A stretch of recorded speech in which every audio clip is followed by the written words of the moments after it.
a, a tener una aseveración o una afirmación de un tema cualquiera. Puede ser que estemos seguros de que se nos perdió la cartera o de que nos han robado el celular, y puedes tener la hipótesis de que fue un compañero o de que lo dejaste olvidado o de que alguien te la robó, pero no quiere decir que estés en lo cierto. Puede ser que tu hipótesis sea incorrecta, puede ser que tú digas, es que me acaban de robar mi celular, lo dejé en el coche y ya me lo robaron, dejé el vidrio abierto y ya me lo robaron. Pero llegas a tu casa y quizás descubres que dejaste tu celular en la mesa. Entonces, tu hipótesis que tenías de que te habían robado el celular, pues tú a lo mejor ya criticaste, ya avisaste, ya inculpaste a alguien a lo mejor y no era cierto, ¿no? O sea, porque tu celular siempre estuvo en la mesa de tu casa porque a ti se te había olvidado echarla a tu bolsa, ¿no? Es un ejemplo muy sencillo sobre una hipótesis. Otra hipótesis y que a los seres humanos nos ha servido para adaptarnos al entorno en el que vivimos, para poder ir superando alguna calamidad o algún reto de supervivencia, pues es el tener hipótesis para poder comprobar si algo es peligroso o no es peligroso, ¿verdad? Desde que somos muy niños, los niños tienden a hacer experimentos, se agarran, no sé, de un tubo, se avientan de una resbaladilla y ahí se dan cuenta si puede ser peligroso o no puede ser peligroso. A veces el miedo es aprendido porque tus papás o un hermano grita o se asusta con algo y entonces pues automáticamente aprendes a tener miedo y a tener la hipótesis de que eso es peligroso para ti. Entonces una hipótesis como tal es cuando tú propones una fracción de la verdad, tú propones tener conocimiento de lo que está ocurriendo y afirmas que está ocurriendo algo, pero puede ser que estés equivocado. En el caso de las teorías, en el caso de una teoría es un poquito diferente porque las teorías ya son científicas. Entonces, cuando tú hablas de teoría, estás hablando de algo que ya ha sido comprobado, de algo que digamos que ha pasado ya por un proceso, por una metodología científica. Entonces, al tener ya digamos que un método para poder ser comprobado, pues ya no es tanto una hipótesis, sino que es algo comprobado, que es algo que ya tiene un método, que no es un paso, dos pasos, no. Son a lo mejor 10 15 pasos para poder comprobarlo. Imagínense las personas que diseñaron lo que son las vacunas antirrábicas, o imaginémonos aquellos que inventaron, por ejemplo, cómo llegar al espacio, cómo lanzar un satélite o cómo fabricar una computadora.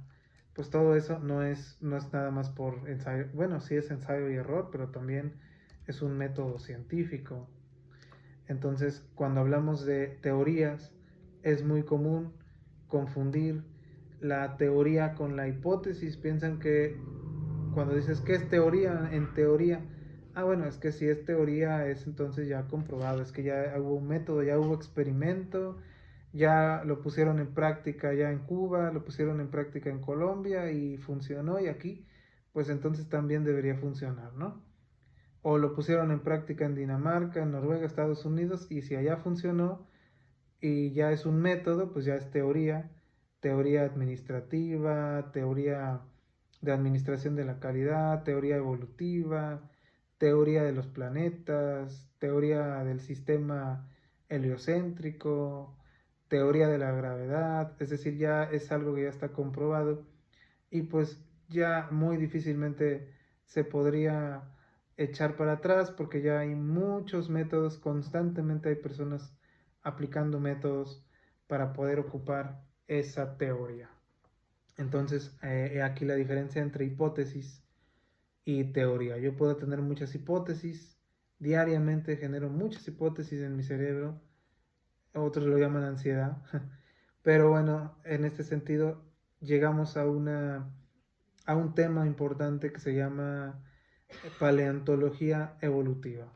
¿Vale? Entonces la paleontología evolutiva es una rama de la biología que se va a encargar del estudio de la adaptación de los seres vivos, de la adaptación de los seres humanos o de los antepasados de los seres humanos, como para poder adaptarse a un medio, ¿no? Sí, ante esto viene, por ejemplo, la antropología física, que se apoya de la anatomía y de la biología evolutiva, por ejemplo, el análisis de fósiles, de restos óseos, y para poder investigar cómo es que el ser humano o los homínidos o cualquier otro mamífero se adapta al entorno en el que vive, tiene un tipo de dieta diferente.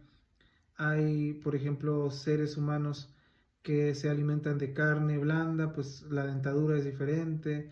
Si se alimentaban de maíz, de cosas dulces, pues la dentadura es un poquito diferente porque se desgasta menos o se desgasta más. Todo eso lo puede ver lo que es la antropología física. Pero la paleontología evolutiva se va a encargar de otras especies animales. Puede ser que estemos hablando de, eh, de otras especies animales, por ejemplo, caballos, mamíferos, en general de otras especies con las que compartimos el mundo, ¿no?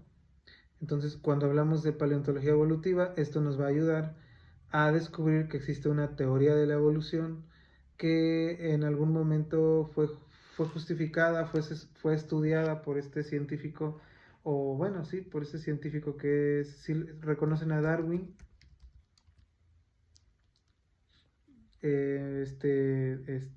esta persona que visitó las Islas Galápagos y estuvo investigando el pico de los, creo que se llaman pinzones, no recuerdo bien cómo se llaman estos pajaritos que,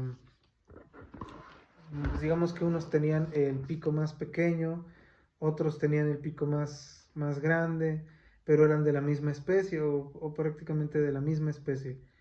Cada uno tenía sus rituales de cortejo, pues digamos que específicos, y cada uno vivía en una zona de la isla diferente. Entonces había pajaritos que estaban adaptados a pescar, había otros que estaban adaptados a comer verdura, hierba, otros estaban adaptados a obtener insectos. Entonces él empieza a hacer sus postulados y a defender lo que es la teoría de la evolución.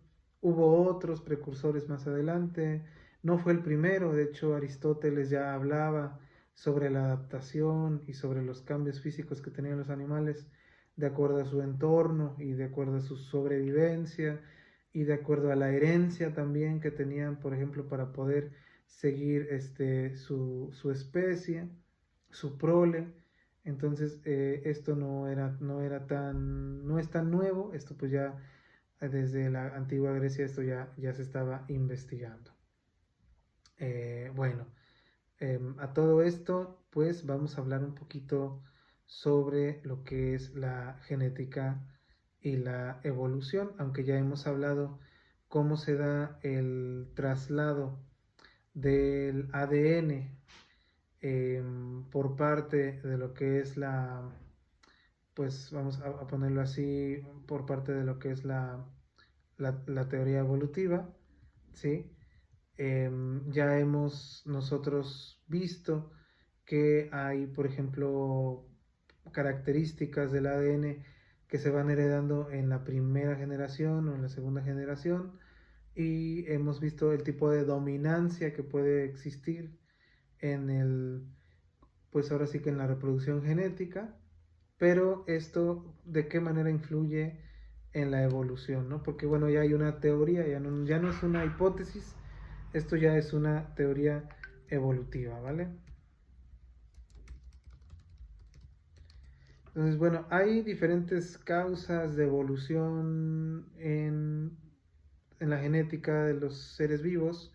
Una de las causas, según algunos artículos nuevos, recientes de biotecnología y de biología genética, es a través de, por ejemplo, la replicación, a través de la reproducción celular.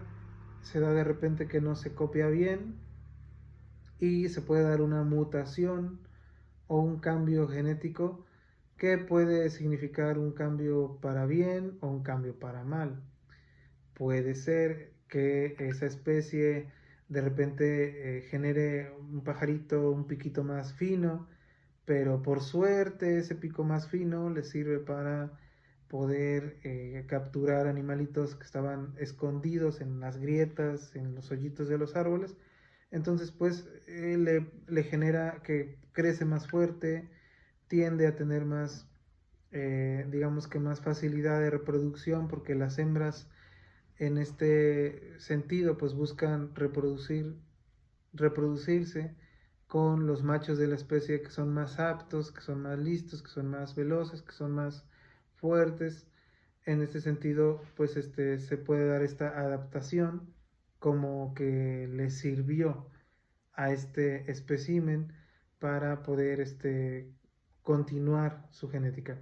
Y ese rasgo dominante puede ser que se lo herede a la próxima generación o a la siguiente, o en algún momento genere otra subespecie de seres vivos con esa adaptación que tiene, pero también puede ser que sea un problema, también puede ser una mutación genética, una adaptación genética que no le genera un beneficio. Por ejemplo, ustedes han visto o han escuchado del albinismo.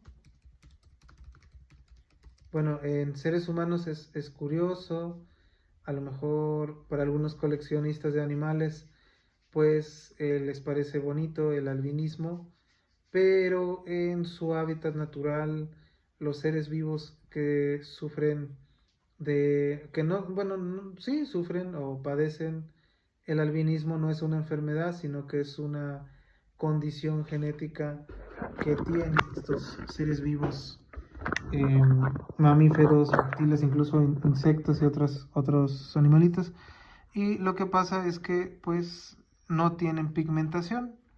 Entonces, de momento, al no tener pigmentación, no absorben la luz del sol como debería, o son susceptibles a la luz del sol, podría dañarles la piel, o incluso si tú eres un depredador y a ti te conviene ser verde o ser de color negro o ser de color cafecito, pero porque tú tienes albinismo como especie, pues es difícil cazar a tus presas, es difícil encontrar una pareja, a lo mejor porque las hembras están acostumbradas a buscar pigmentación, por como es en el caso de los leones, pueden tener problemas para encontrar una descendencia genética a los leones albinos, porque de hecho a las leonas han hecho investigaciones y les gustan mucho los leones con melenas oscuras, entonces son los que más facilidad tienen de reproducirse en su entorno de lo que es la selva,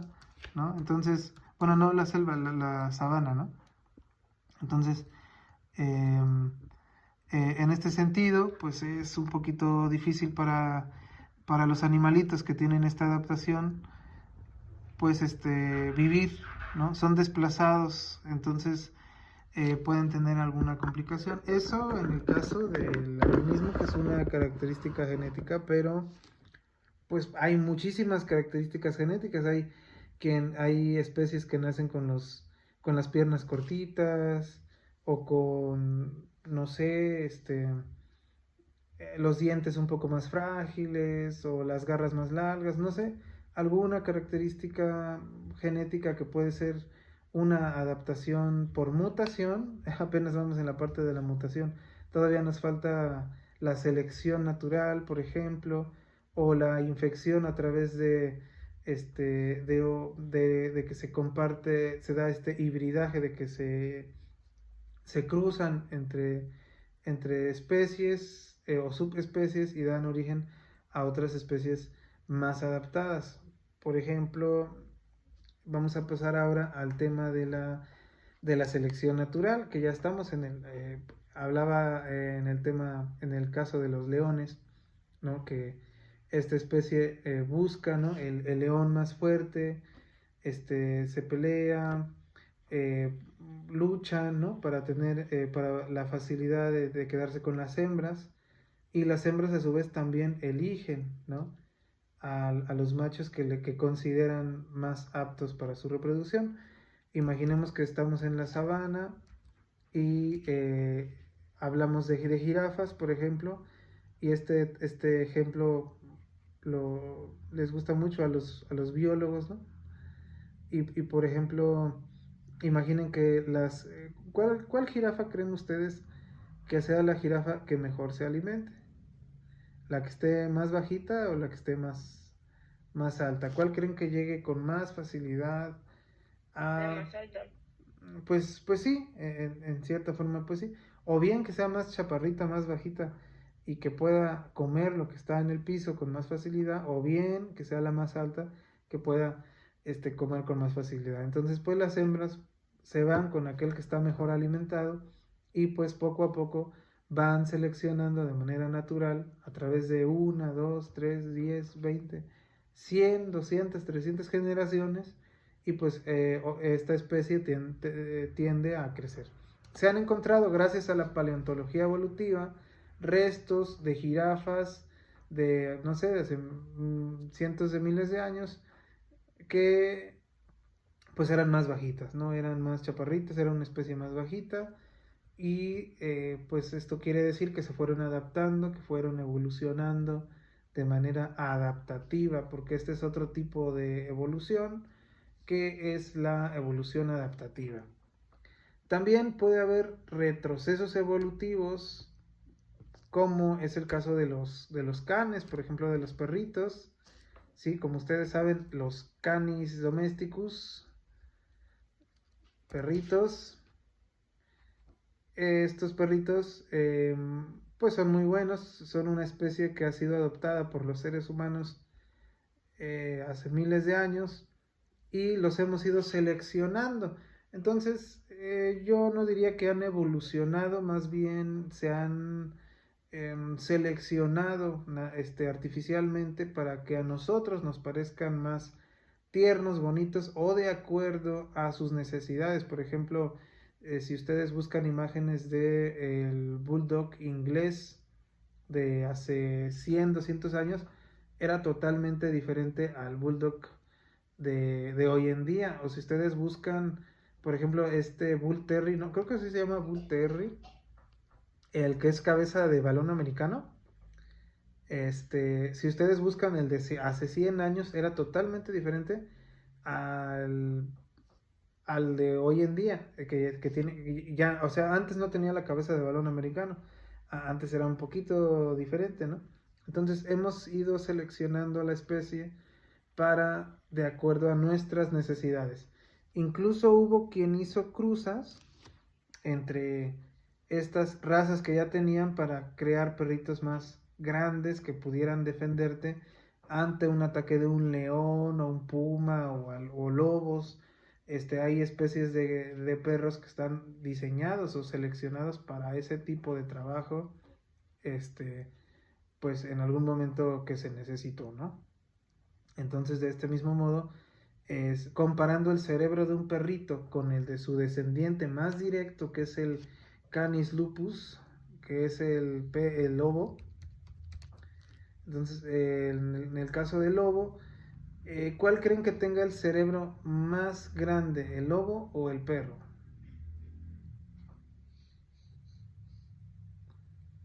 ¿No han escuchado eso sobre eso? No, maestro. No, maestro. Bueno, se han hecho estudios con este propósito de saber cómo han evolucionado los perros, y los lobos tienen el cerebro más grande, que los perros igual tienen un poquito más de memoria y más inteligencia y más estrategia, tienen un poco más de adaptación cognitiva, tienen un poco más de habilidades que los perros que hemos ido seleccionando. Esto porque los perros ya no tienen la necesidad de buscar su propio alimento, ellos están a la expectativa de que pues tú lo alimentes, ya no va a buscar su alimento, o tal vez sí lo va a buscar, pero no como lo haría un lobo, ¿verdad?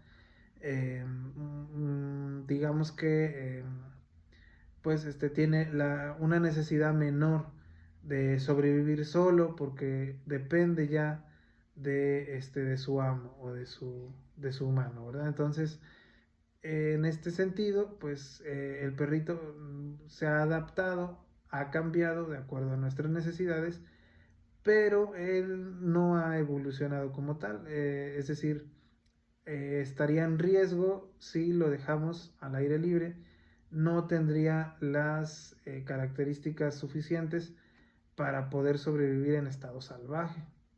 Entonces, no nada más el perro, también hay muchos animales que se crían en cautiverio y ya no adquieren sus instintos o sus habilidades para poder sobrevivir en un entorno salvaje. Sin embargo, si esto se da de generación en generación, puede generar cambios en su especie, así como los seres humanos también, pues no tenemos mucho tiempo de usar computadora, celular, comodidades que hoy en día tenemos, pero sí podemos ver cambios en nuestra postura, en nuestro desarrollo, en nuestro comportamiento también. Una vida sedentaria pues nos ha hecho más susceptibles a enfermedades degenerativas, ¿no? Entonces, aunque no es evolución genética como tal, sí son padecimientos que se pueden generar a través de un comportamiento típico, ¿no? De todos los días. Así también hay genes que están dormidos o están despiertos. Se le llama genes, ya no me acuerdo bien cómo se llaman, pero bueno, son genes que están inactivos. Sí, de hecho, los seres humanos, así como los animales, tenemos muchos genes que no ocupamos, que están inactivos. Algunos de esos genes no son buenos, por ejemplo, puede haber un gen programado para empezar a envejecer, o para empezar a desarrollarte. Entonces, hay ciertos detonadores genéticos. Por ejemplo, no lo digo yo, lo dice la ciencia, en teoría evolutiva del cuerpo humano. Por ejemplo, las niñas que no tienen papá tienden, o que no viven con un padre, tienden a acelerar su proceso de maduración. Lo pueden investigar. Algo similar debe ocurrir en el caso de los niños también. Entonces, hay factores ambientales, sociales, que pueden afectar en que se activen o se desactiven estos genes. Eso es muy interesante, incluso hay hipótesis, no voy a decir teorías, pero hay hipótesis que hablan de que se puede inactivar o desactivar el envejecimiento, o sea que tú puedes llegar a tener la capacidad de inactivar que ya no envejezca, pero son hipótesis casi prácticamente llegando a las creencias, pero bueno, de hecho sí es de lo más nuevo de lo que se está hablando porque va encaminado con lo que se llama memoria celular y memoria genética. Además de eso, existen también hipótesis, ya no es ciencia como tal, todavía no, de que en tus células y en tus genes hay memoria guardada, o sea que hay experiencias vividas por tus descendientes que están guardados en tu código genético, pero pues tampoco hay manera de comprobarlo. Lo que sí se ha comprobado y lo que sí es teoría es que hay genes inactivos que se pueden activar o desactivar en determinado momento de tu vida, y también se pueden activar o desactivar en determinado que tú tengas un hijo con una persona que tiende a activar ese gen. O sea, entonces eso es muy interesante también. Bueno, hasta aquí cómo vamos con lo que es la teoría evolutiva, compañeros. ¿Alguna duda? Todo bien, maestro, de mi parte. Todo bien, igual, maestro. Igual de mi parte todo bien, maestro. Bueno, ya casi acabamos. En todo esto de que un gen se activa o se inactiva, puede ser bien que se active un gen que tú ya tienes. Por ejemplo, todos tenemos vello facial, todos nacemos con vellitos, o sea, los bebés nacen con vello, pero no quiere decir que tú tengas vello como un gorila o como un gatito que tiene completamente todo el cuerpo cubierto de pelo, ¿verdad? Bueno, hay gatos que no tienen pelo, ¿no? Pero pudiera ser que tú activaras un gen que te desarrollara pelito en todo el rostro, como aquí vemos un ejemplo, ¿no? No es muy común, pero sí se puede llegar a dar. Que tengas esta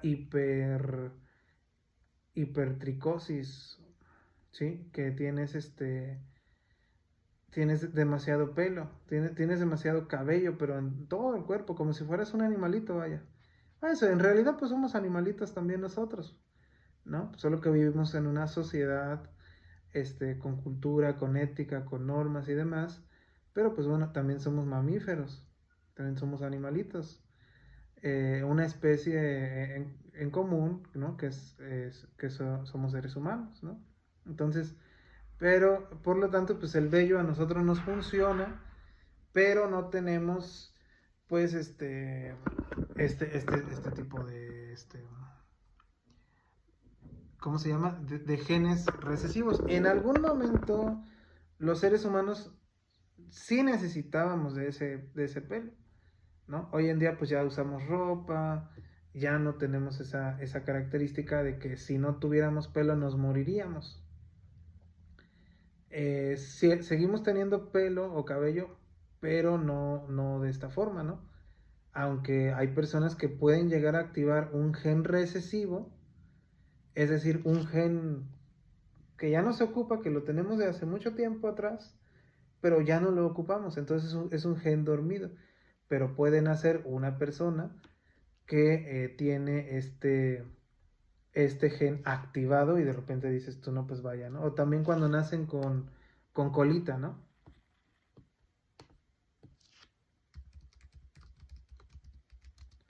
Entonces, hay personas que nacen también con una colita, y también pues se debe a que pues en algún momento de nuestra etapa evolutiva pues teníamos colita, en algún momento hace millones de años. Fíjense, o sea, fíjense qué tanta memoria tiene el código genético que mm, pues tenemos estos genes vestigiales, ¿no? Se le denomina, ¿no?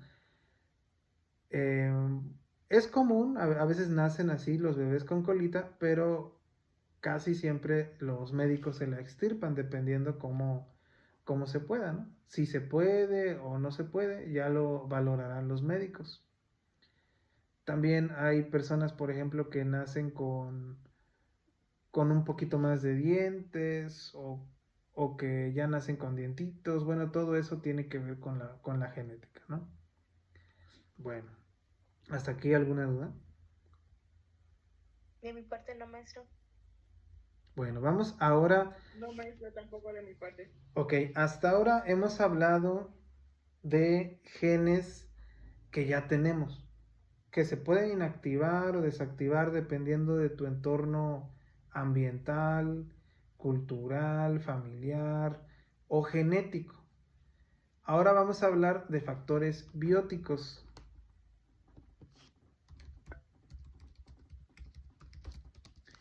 ¿Saben ustedes qué son los factores bióticos, amigos, compañeros, estimados compañeros?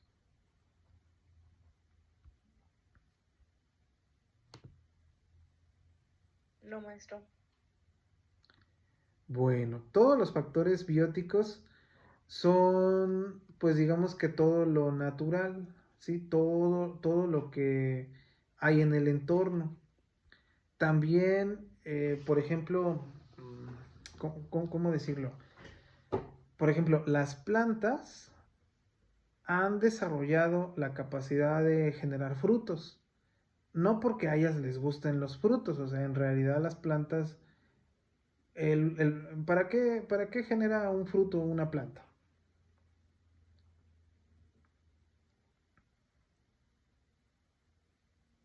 Maestro, ¿puede ser su reproducción, por ejemplo, lo de la manzana, la pera o hasta la naranja? Sí, por supuesto. Pero ¿por qué no da la pura semillita? O sea, tan fácil era dar la pura semillita, ¿para qué hace tanta fruta?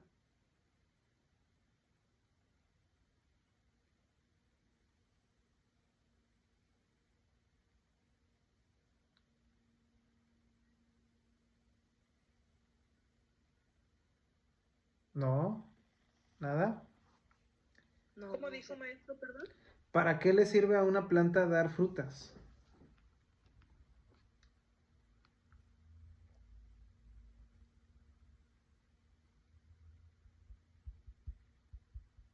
¿No? Bueno, miren, el aguacate es una de las frutas primitivas de aquí de América y evolucionó para que se la comieran unos animalitos que antes había aquí en América. Según la paleontología evolutiva, ¿verdad? A través de sus teorías, a través de su teoría, que pues no es hipótesis, es teoría, se está comprobado, ¿sí? Había unos animalitos aquí en América que se llamaban perezosos gigantes.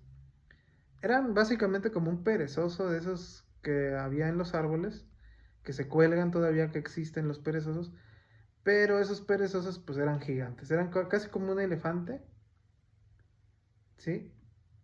Y ese animalito fue evolucionando a través del tiempo y se alimentaba aquí está el esqueleto de un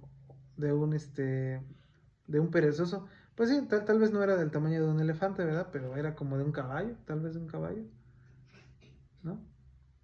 Entonces, este animalito se comía los, los aguacates y el aguacate, su semilla, era distribuida a través de sus heces, de su excremento, en diferentes partes y así el aguacatito pues ya podía reproducirse lejos y ya no estar tan cerca de su árbol madre o padre, sino que pues se iba lo más lejos posible, ¿sale? Entonces, esa es una fruta que se la debemos gracias a los perezosos gigantes que ya se extinguieron, pero que ellos evolucionaron junto al aguacate para para que pudieran existir ambos, o sea, uno se beneficiaba de otro. Del mismo modo, la mayoría de las frutas o la mayoría de los árboles dan frutos para que los animalitos vengan y coman esos frutos y puedan esparcir semillas.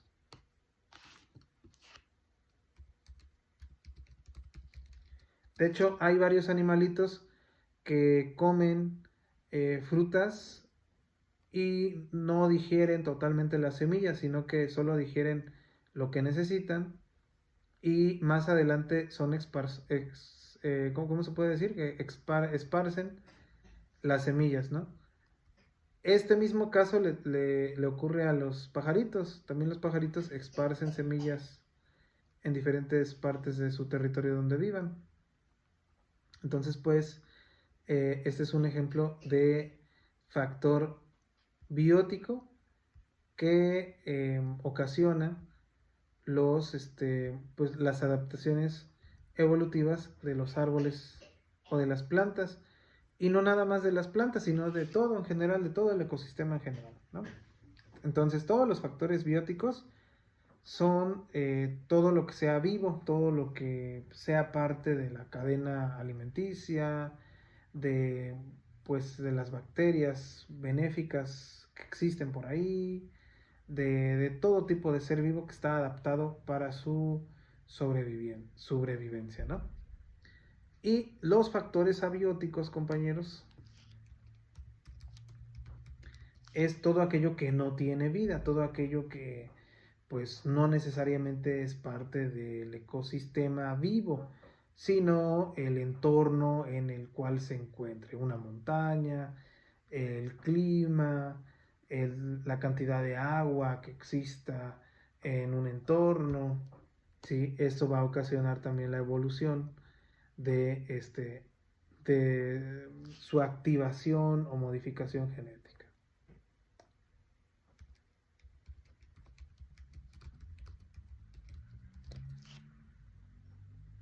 Por ejemplo, existe esta especie de bichitos que son unos insectos que su cuerpo está adaptado para absorber la humedad del ambiente y convertirla en agua.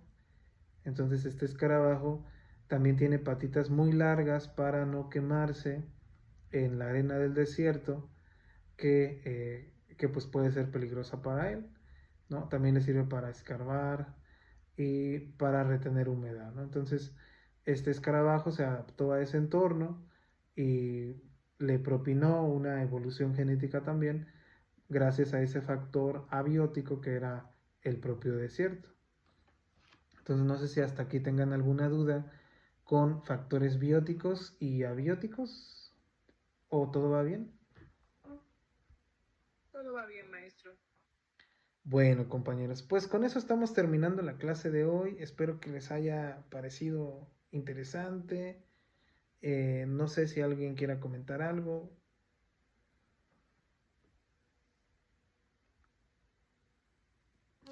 Pues de mi parte